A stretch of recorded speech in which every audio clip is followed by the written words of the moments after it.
bonjour à tous, bienvenue dans le résumé du 23 juin de l'Euro 2020. Dans ce Didi Sport, on va résumer les 4 matchs qui se sont passés hier. C'était les 4 derniers matchs de phase de groupe de cet Euro 2020. 4 matchs, 2 matchs pour le groupe E, aussi les 2 derniers matchs du groupe F. Suède, Pologne, Slovaquie, Espagne qui se sont déroulés à 18h. Et hier soir s'est déroulé Portugal, France, Allemagne, Hongrie à 21h.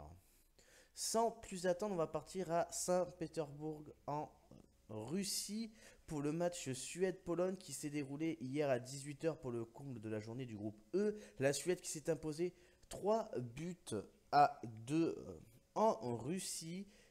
Tout en se faisant dominer par la Pologne sur tout le match. La Pologne qui aura voulu arracher, leur nul, le nul jusqu'au bout, mais la Suède qui a marqué à la 93e minute sur un but de Claesson. Dans ce match, Lewandowski qui aura mis un doublé pour la Pologne durant ce match et Forsberg aussi aura mis un doublé pour la Suède.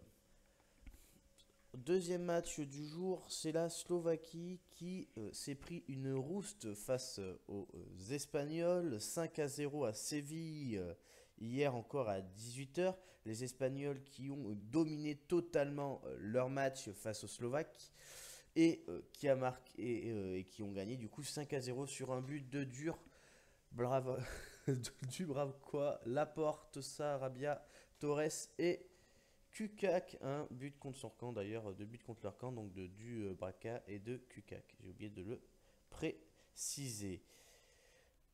L'Espagne qui, enfin, on va dire, on espère, rentre dans leur Euro après 2 matchs assez décevants de la Rora. On espère qu'ils continueront comme ça pour eux. Et du coup, qui se qualifient d'ailleurs, les Espagnols qui se sont qualifiés pour les 8e de finale. 2 matchs hier soir à 21h, les 2 derniers matchs du groupe F. Je pense le groupe le plus intéressant, mais c'est pas je pense, c'est sûr le groupe qui était le plus intéressant à voir durant cet Euro. On va commencer sur un Allemagne-Hongrie. À Munich hier, à Munich en Allemagne, Allemagne-Hongrie, les Hongrois qui auront créé la surprise hier, qui ont mené 2 fois l'Allemagne, 2 fois d'affilée l'Allemagne. À la 11e minute, c'est Ziley qui a marqué, excusez-moi de la prononciation, qui a marqué pour la Hongrie à la 11e minute et qui a dominé toute la première mi-temps, du coup 1-0 l'Allemagne. Et les Allemands qui ont réussi à trouver à la 66e minute les chemins du filet 1-1. Et ensuite la Hongrie qui a direct répondu aux Allemands sur un but de 2-1. Et à la 84e, c'est les Allemands qui marqueront leur deuxième but et qui feront égalité face aux Hongrois. Malheureusement, les Hongrois du coup sont éliminés de la compétition alors qu'ils auraient pu croire à une éventuelle qualification. Et non, les Allemands ont réussi à arracher le nul. Un match très décevant de la part des Allemands qui avaient fait quand même un match exceptionnel face aux Portugais. Face au Portugais de Ronaldo, au Portugal de Ronaldo. Malheureusement, ce match face à la Hongrie déçoit un petit peu. Dernier match hier, un match pour moi exceptionnel, Portugal-France. 2 beaux matchs, enfin un beau match surtout, et surtout un gros match pour un joueur. Sur cette photo, c'est Benzema qui met un doublé face au Portugais. Face au Portugais, Benzema qui marque son penalty à la 45e et qui marque à la 47e, début de deuxième mi-temps.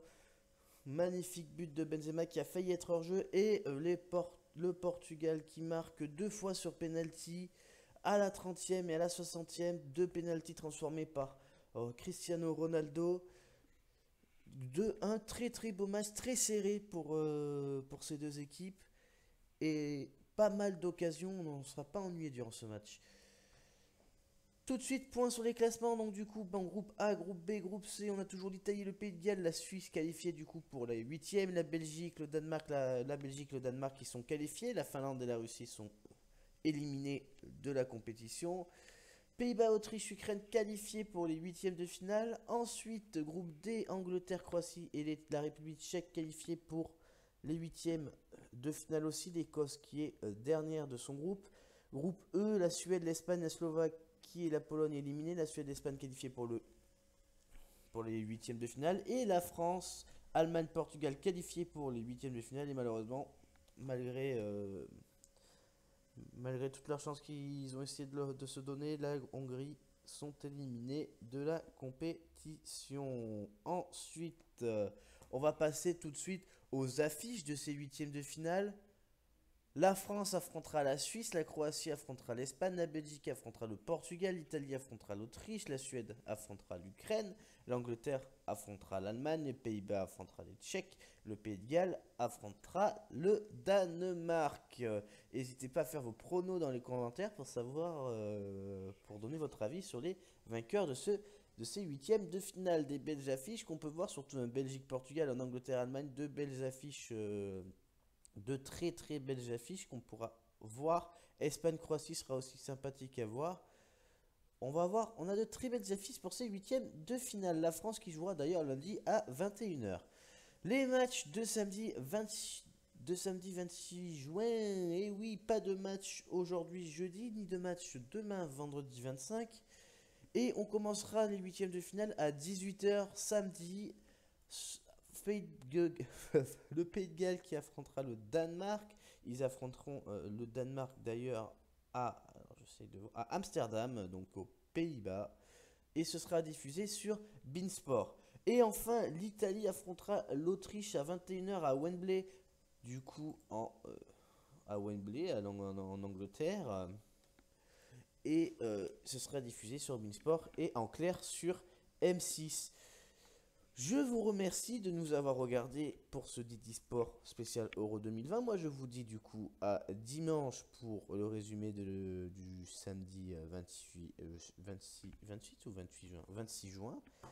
Jusqu'à là, portez-vous bien et au revoir tout le monde.